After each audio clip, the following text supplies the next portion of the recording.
오늘도 함께 예배를 드리는 저희들 함께 서로 축복하는 시간 갖도록 하겠습니다.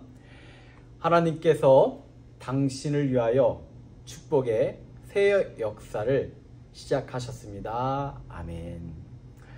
이번에는 늘 우리 그랬듯이 우리 자신을 향해서 우리 축복하고 선포합니다. 하나님께서 나를 위하여 축복의 새 역사를 시작하셨습니다. 아멘. 우리 마지막으로 우리 주변 분들 바라보시면서 우리 아이 컨택을 하시고 정말 미소로 기쁜 마음으로 우리 함께 축복합니다. 하나님께서 당신을 위하여 축복의 새 역사를 시작하셨습니다. 아멘. 오늘 우리가 나눈 축복이 반드시 이루어져서 만날 때마다 이루어진 축복을 간증하는 벤출학교의 모든 성도가 되기를 간절히 원합니다. 오늘은 주신 말씀 여호수아서 17장 14절로 18절의 말씀을 배경으로 희망적 존재로의 변화, 희망적 존재로의 변화라는 제목의 말씀을 함께 나누면서 은혜 받고 삶의 변화, 인생의 변화를 이끄는 시간 되기를 간절히 원합니다. 여러분이 잘 아시는 알래스카 주는 원래 소련 땅이었다고 합니다. 그리고 그 별명이 아이스박스였다고 합니다. 여러분도 아시겠지만 빙하, 눈 이런 것이 천지인 그 땅이 별명이 아이스박스, 또한 쓸모없는 땅 이런 곳이었죠. 1897년에 미국의 앤드류 존슨 대통령이 720만 불에 사서 미국의 영토가 된 후에 신문에서는 미국이 아이스박스가 아닌 골든박스를 거저 주었다며 아주 대서특필되었다고 합니다. 이 같은 땅인데, 똑같은 조건의 땅인데 바라보고 생각하는 것이 다르니까 누군가에게는 아이스박스였지만 누군가에게는 골든박스가 된 것입니다. 이 이야기가 주는 의미는 상당히 많은 것 같아요.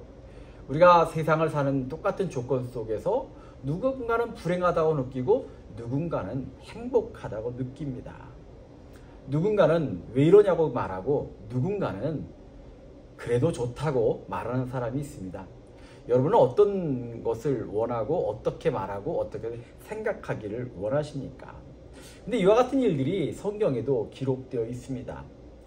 오늘 읽은 말씀 여호수아 17장의 말씀을 보니까 요셉의 아들이었으며 12지파에 속했던 므낫세와 에브라임 지파가 기업 분배, 다시 말하면 가나안 땅에 들어간 이스라엘 백성이 땅을 나눌 때 그 자기들이 해당하는 땅을 분배받는 장면이 기록되어 있습니다.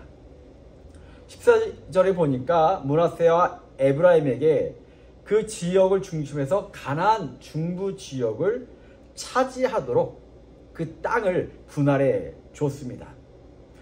여러분이 그 인터넷에서 기업 분배라고 서치하시고 이미지를 치시면 이스라엘 백성이 가나안 땅에서 12지파별로 나누어진 그 땅의 분배도를 여러분들이 보실 수 있을 것입니다. 그 지도를 보시면 이 므낫세와 에브라임 지파가 가장 중앙을 차지하고 있고요. 또 가장 많은 땅을 차지한 것을 볼 수 있을 것입니다. 애굽에서 야곱을 비롯한 12형제를 돌봐줬던 요셉의 자손들이라 정말 특별 대우를 받았다고 할 수 있습니다. 근데 이렇게 가장 중앙에 좋은 땅을 차지했던 그들, 분배받았던 그들은 두 가지의 불평불만을 쏟아내고 있습니다. 사실 이들의 불평불만은 여기뿐만 아니라 우리가 구약을 읽어보면 늘 불평불만의 지파들, 사람들이 바로 에브라임과 므낫세 지파 사람들인데 바로 오늘도 그들은 불평불만을 하고 있습니다. 그 불평불만의 두 가지 요인이 있는데 14절에 보니까 요셉 자손이 여호수아에게 말하여 이르되 여호와께서 지금까지 내게 복을 주심으로 내가 큰 민족이 되었거늘 당신이 나의 기업을 위하여 한 제비 한 분깃으로만 내게 주심이 어찌함이니까. 자기들이 복을 많이 받고 인구가 많은데 왜 남들처럼 한 제비 한 분깃 조그만 땅덩이를 주느냐라고 막 불평하는 거예요. 16절에는 또 한 번의 불평이 나오는데 요셉 자손이 이르되 그 산지는 우리에게 넉넉하지도 못하고 골짜기 땅에 거주하는 모든 가나안 족속에게는 베스안과 그 마을들에 거주하는 자이든지 이스라엘에 거주하는 자이든지 다 철병거가 있나이다 하니. 16절에 보니까 땅이 좁다라고 하는 불평만이 있는 것이 아니라 더불어 가나안에 있는 그 자기들이 차지할 땅의 가나안 거민들은 철병거 강력한 무기가 있는데 왜 그런 땅을 주냐고 막 불평불만을 쏟아내고 있습니다. 이에 대하여 여호수아가 15절, 17절, 18절에 답변하고 있습니다. 여호수아가 그들에게 말합니다. 내가 큰 민족이 되므로 에브라임 산지가 내게 너무 좁을진데 브리스 족속과 르바임 족속의 땅 살림에 올라가서 스스로 개척하라 하니라. 17절로 18절의 말씀을 보니까 여호수아가 다시 요셉의 족속 곧 에브라임과 므낫세에게 말하여 이르되 너는 큰 민족이요 큰 권능이 있은즉 한 분깃만 가질 것이 아니라 그 산지도 내 것이 되리니 비록 살림이라도 내가 개척하라 그 끝까지 내 것이 되리라. 가나안 족속이 비록 철병거를 가졌고 강할지라도 내가 능히 그를 쫓아내리라 하였더라. 아멘. 우리는 이 말씀을 읽으면서 아멘 할 텐데 정말 그들은 그랬을까요? 이 본문은 불평과 불만이 가득한 부정적 태도와 반응에 대해서 여호수아는 차분하면서도 희망적 언어로 설득적 언어로 용기를 주는 언어로 대답하고 있습니다.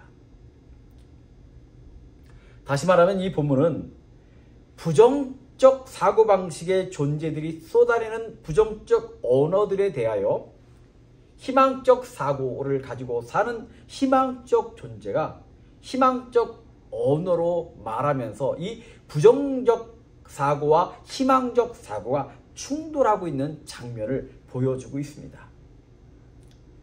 그런데 본문을 묵상하면서 드는 생각은 이런 대립과 충돌, 부정과 희망의 충돌이라고 하는 것이 왠지 익숙하다라고 하는 느낌이 드는 것입니다. 왜 그럴까요?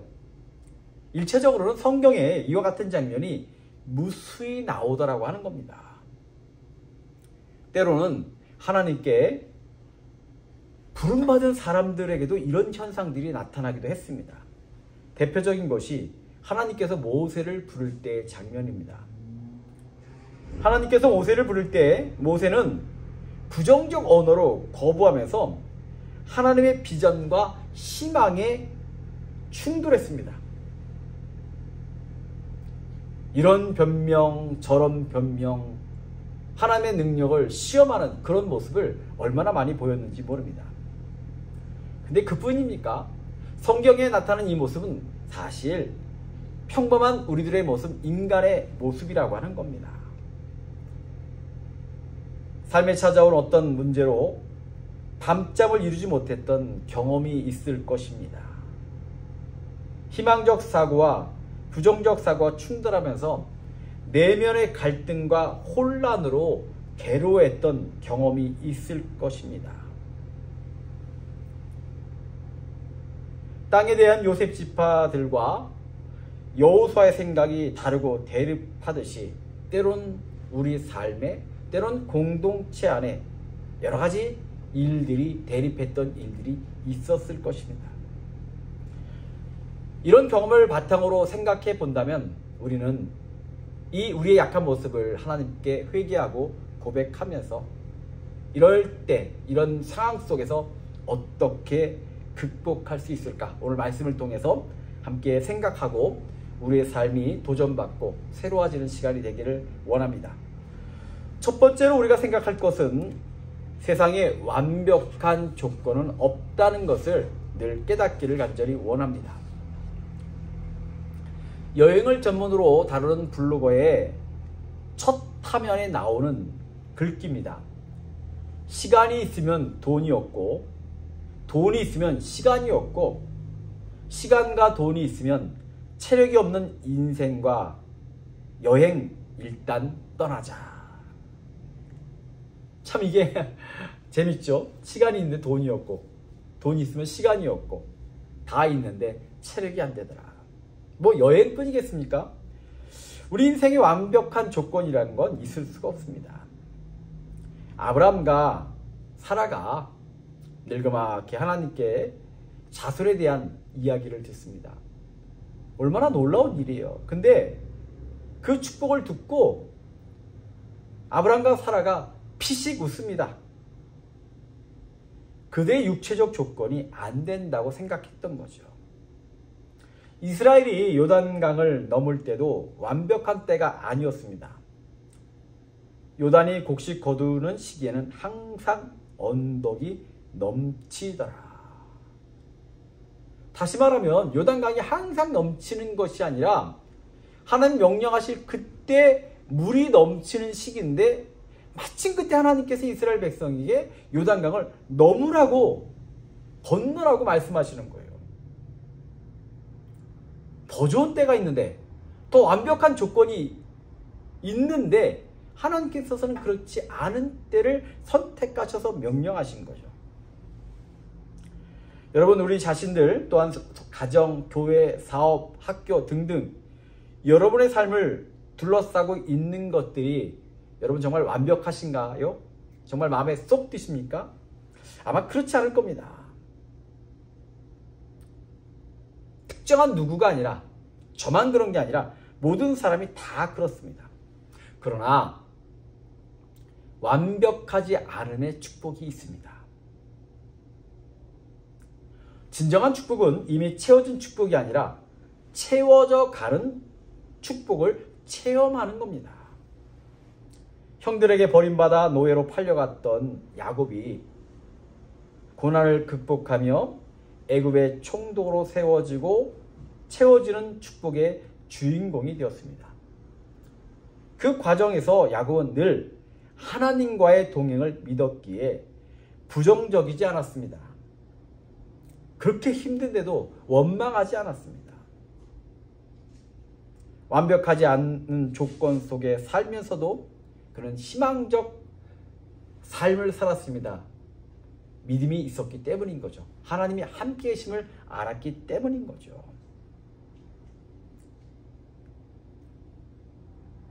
그러기에 오늘 우리가 살아가는 완벽하지 않은 삶 속에서 어떤 이는 요셉처럼 살고 어떤 이는 므낫세와 에브람 지파처럼 사는데 그 이유가 뭡니까? 우리가 그 이유는 두 번째, 조건보다 영과 마음이 더 중요하다는 것을 알게 되므로 극복하게 될 줄 믿습니다. 여호사서는 14장부터 땅의 분배를 다루고 있는데 제일 먼저 땅을 분배받은 지파가 바로 갈렙이 리더로 있던 유다 지파였습니다. 유다 지파의 리더였던 갈렙은 여호수아에게 좋은 땅, 비옥한 땅이 아닌 산지를 요구합니다. 험한 땅을 요구한 거죠. 그는 충분히 기득권을 행사할 수 있는 위치에 있었습니다. 여러분, 출애굽 이후에 모세의 대를 이은 강력한 리더가 누굽니까? 여호수아와 갈렙입니다. 좋은 것을 요구할 만한 위치, 지분이 있었다라고 하는 거죠. 그런데 그는 그런 모든 기득권 지분을 다 포기하고 험한 산지를 요구합니다. 그 산지는 황량한 벌판이고 거기에는 평균 신장이 2m가 넘는 아낙 자손들, 거인족이 살고 있었어요. 그러나 유다 지파 사람들은 그 강력한 대적들을 하나하나 이겨나가며 그 산지를 자신의 소유로 만들어갑니다. 왜 그랬을까요? 어떻게 그랬을까요? 갈렙은 그 마음이 다른 사람들과 달랐기 때문입니다. 민수기 10장을 보면 그 마음이라는 말이 등장을 하는데 히브리어로 그 마음이라고 하는 것은 르와가라고 하는데 그 뜻을 해석해 보면 영이 다르다라는 뜻입니다. 갈렙은 가슴속에 마음속에 하나님을 품고 있었기에 하나님을 바라보고 하나님의 가치관과 하나님의 임재하심을 바라보는 이런 마음의 믿음의 소유자였던 거예요. 영이 다르고 마음이 다르면 완벽하지 않은 조건을 극복하는 희망적 존재로 변하는 놀라운 축복을 얻게 되는 겁니다. 이 본문으로 돌아가서 요셉의 자손들, 요셉 지파의 사람들은 왜 그랬을까? 그들의 차이는 영과 마음이 달랐다는 거죠. 조건보다 더 중요한 것이 영과 마음입니다. 영이 건강하지 못하고 더불어 마음이 건강하지 못하면 늘 입에서 이런 말이 나옵니다. 안 돼요. 못 해요. 할 수 없어요. 왜 해요? 이 부정적 언어가 가득하게 되는 거예요. 그러나 하나님 안에서 영이 건강하고 더불어 마음이 건강하면 희망적 언어의 존재로 변화됩니다. 이런 사람은 그래 한번 해봐요. 잘 될 것 같아요. 이 정도면 감사하죠. 얼마나 좋아요. 이런 언어가 충만합니다. 그런 사람들과 지내면 기분이 좋아져요. 행복해져요. 그랬기에 여호수아도 희망적 언어로 말합니다. 살림에 올라가서 스스로 개척하라. 그 끝까지 내 것이 되리라. 내가 능히 그를 쫓아내리라. 이것이 바로 하나님께 속한 자, 믿는 자의 언어입니다. 오늘 시간 말씀을 만든 가운데 때로 도전 받으시고요. 정말로 우리 가운데 있는 부정적 언어들을 잘 살펴보시면서 여호수아처럼, 요셉처럼 희망적 언어의 존재로 우리가 바뀌기를 소망하는 시간 되기를 간절히 원합니다. 세 번째로는 누가 하느냐의 문제입니다. 앞서 갈렙은 영이 다른 사람이라고 했습니다. 이것이 어떤 의미일까요? 두 가지를 분류해 봤습니다. 첫째 영은 내가 하려는 사람의 영입니다. 두 번째 영은 하나님께서 하시도록 하는 영입니다. 첫 번째 영, 내가 하려는 영의 사람들이 가진 특성은 뭐냐면 조건에 매여요. 환경에 매입니다. 그러다 보면 부정적일 수밖에 없어요. 세상이 그리 만만하지 않기 때문입니다. 삶의 환경들이 그렇게 우리에게 호의적이지 않기 때문입니다. 물론 노력하고 애쓰고 수고하고 적극적일 필요가 있습니다. 하나님께서 허락하신 자유의지와 이성을 잘 사용하는 것도 좋은 일이고 당연하고 그것도 은혜고 축복입니다. 그런데 문제는 그것으로 인간의 노력으로 이성으로 지식으로 다 이룰 수 없다는 것이 있는 거죠. 인간에게는 한계가 있습니다. 뿐만 아니라 수많은 변수가 있습니다. 여러분의 삶을 생각해 보세요. 때로 얼마나 많은 한계를 경험해 보셨습니까? 때로는 정말로 예상치 못한 변수가 나타나 우리의 생각과 계획들이 무너졌던 적이 분명히 있었을 것입니다. 내가 하려는 사람일수록 환경과 조건이 민감하고 그 속에서 허우적거릴 수밖에 없는 거예요. 그러면 땅이 적다, 적이 강하다라고 외치는 요셉 지파처럼 부정적 존재가 되는 겁니다. 그러나 둘째 영의 사람은, 영이 다른 사람은 최선을 다하지만 최종적으로 궁극적으로는 하나님을 의지하는 사람이라고 하는 거예요. 바로 여호수아가 그런 사람입니다.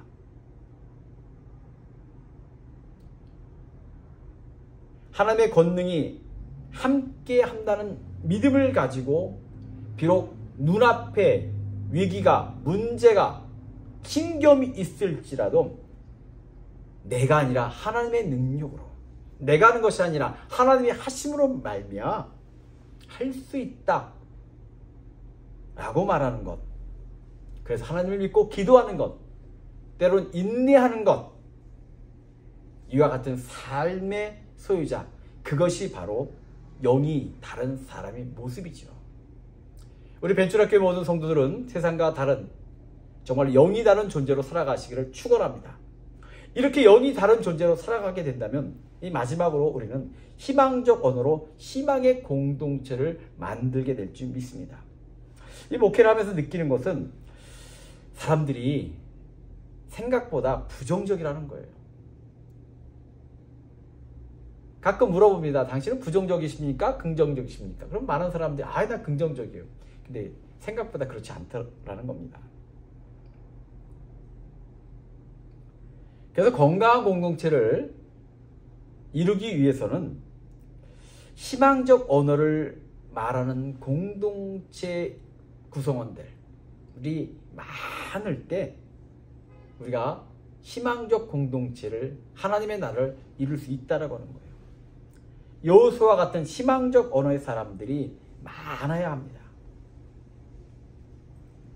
오늘 벤츄라교회에 속한 모든 성도들은 정말로 희망적 언어의 존재라고 믿습니다. 희망적 언어가 충만하잖아요. 그러면 때로 여러분이 그저 말하는 것만으로 누군가는 큰 위로를 받아요. 여러분이 희망적으로 말하면 누군가 그냥 해피 바이러스를 얻습니다. 그 희망적 언어가 나는 그저 말한 것인데 그로 인해서 누군가는요 인생이 바뀌기도 합니다. 미국 테네시주의 한 작은 마을에 벤 후퍼라는 아이가 태어났습니다. 체구가 몹시 작고 아버지가 누군지 모르는 그런 불행한 인생의 소유자였습니다. 그러다 보니까 마을의 어른들은 자신들의 자녀가 벤 후퍼와 노는 것조차도 싫어할 만큼 소위 말해서 그 마을에서 왕따와 같은 존재였습니다. 근데 벤 후퍼가 12살쯤 되었을 때 그 마을에 젊은 목사님이 오셨습니다. 이 벤 후퍼는 왕따다 보니까 교회 나가는 것도 쉽지 않아서 교회를 다니지는 않았는데 이래저래 듣다 보니까 교회가 너무 분위기가 좋고 많은 사람들이 말씀 속에 위로를 받고 막 이런 얘기를 듣게 돼서 교회에 가보고 싶었습니다. 그래서 이 사람이 사람들과 막 친밀하게 어울리는 그런 사람도 아니고 왕따와 같은 존재다 보니까 일부러 늦게 갔다가 이제 축도쯤에 이제 나오는 거죠. 그냥 몰래 갔다 몰래 오는 겁니다. 근데 어느 날은 너무 말씀의 은혜를 받았는지 말씀이 끝나고 그 말씀에 취해서 말씀에 잠겨서 잠깐 있다 보니까 축도가 끝나고 사람들이 막 나오는 순간이 된 거예요. 그래서 벤 후퍼도 사람들 사이에서 나오다가 목사님과 마주치게 됐습니다. 아마 제 생각에 그 목사님도 왔다가 늦게 왔다 일찍 가는 벤 후퍼가 아마 누굴까 아마 생각했던 것 같아요. 그런데 이제 마주치게 되니까 12살 아이니까 목사님이 묻습니다. 내가 누구 아들이더라? 그러니까 이제 갑자기 이렇게 되니까 그 벤 후퍼의 상황과 처지라는 그 동네에 사는 같은 교인들이 갑자기 조용해졌습니다. 요즘 말로 갑분싸가 된 거죠. 근데 이 목사님이 눈치가 굉장했던 것 같아요. 뭔가 느끼셨는지 그때 목사님은 환한 얼굴로 벤 후퍼에게 이렇게 말합니다. 그래, 내가 누구 아들인지 알겠다. 너는 내 아버지를 닮았기 때문에 금방 알 수 있어. 그러면서 목사님은 벤 후퍼에게 이렇게 말합니다. 너는 하나님의 아들이야. 내 모습을 보면 알 수 있거든. 그 상황 속에서 베누퍼가 좀 당황도 하고 어색해서 막 도망치듯이 나가는데 베누퍼의 등을 향해 목사님이 다시 한번 말합니다. 하나님의 아들답게 훌륭한 사람이 되어야 한다. 세월이 흘러 베누퍼는 미국의 주지사가 되었다고 합니다. 훗날 그는 이렇게 말합니다. 그때 그 목사님을 만나서 내가 하나님의 아들이라는 말을 듣던 그날이 바로 내가 새로 태어난 날입니다. 시편 31절 24절을 보니까 강하고 담대하라 여호와를 바라는 너희들아. 오늘 여러분이 주 안에서 믿음 안에서 성령 안에서 우리의 마음과 영이 새로워짐으로 말미암아 하나님의 언어로 성경의 언어로 희망적 언어로 우리가 살아가고 표현하고 나누고 고백하고 간증하게 된다면 그 말 속에서 누군가는 위로를 받을 것이고 그 말 속에서는 누군가 인생이 새로워질 것이고 그 말 속에서 나도 모르게 우리의 주변이 평화를 느끼고 행복을 느끼고 하나님의 나라가 이루어지는 놀라운 일들이 반드시 일어나게 될 줄 믿습니다. 나약하고 어리석어서 우리 삶 속에 늘 부정적 상황들과 조건들과 싸울 수밖에 없는 존재지만 그럼에도 불구하고 우리에게 하나님께서 주신 믿음으로 말미암아 요수아처럼 요셉처럼 정말로 희망적 존재로 변화되고 그로 말미암아 우리 더불어 우리의 모든 공동체가 속한 모든 성도들이 정말 이 어려운 시절에 정말로 희망을 품고 희망을 이루어가는 복된 공동체가 되시기를 성도가 되시기를 주의 이름으로 축원합니다. 함께 기도하겠습니다. 살아계신 아버지 하나님 감사를 드립니다. 이 어려운 시절을 살아가고 수많은 사람들이 정말로 힘들어하고 탄식하는 시절을 살아갔지만 저희들이 하나님을 알게 하시고 예수를 영접하게 하시며 우리에게 성령을 부으시어 이 어려운 삶 속에서도 정말로 믿음을 가지고 살아갈 수 있게 하시며 또한 더불어 벤츄라 교회 공동체를 우리에게 허락하시어 서로가 서로에게 위로하며 중보 기도하며 협력하며 살아갈 수 있게 하시오니 감사를 드립니다. 세상에 보여지는 삶은 때론 험한 산지가 있고 강력한 대적들이 있지만 오늘 하나님께서 능히 우리의 간구 속에 기도 속에 응답하시어 대신 싸우시며 이기시며 승리하심으로 우리의 삶이 주가 주시는 놀라운 축복에 거할 것을 믿는 당신의 귀한 백성들에게 인도하여 주옵소서. 각자의 마음을 살피시는 주여 어떤 어려움이 있나이까 어떤 아픔이 있나이까 친히 돌보시고 그 마음속에 함께하여 주셔서 이 말씀 기억하게 해주시고 희망적 언어로 선포하는 가운데 우리가 만날 때마다 하나님의 놀라운 능력을 간증하고 고백하는 벤츄라교회 모든 성도들에게 인도하옵소서.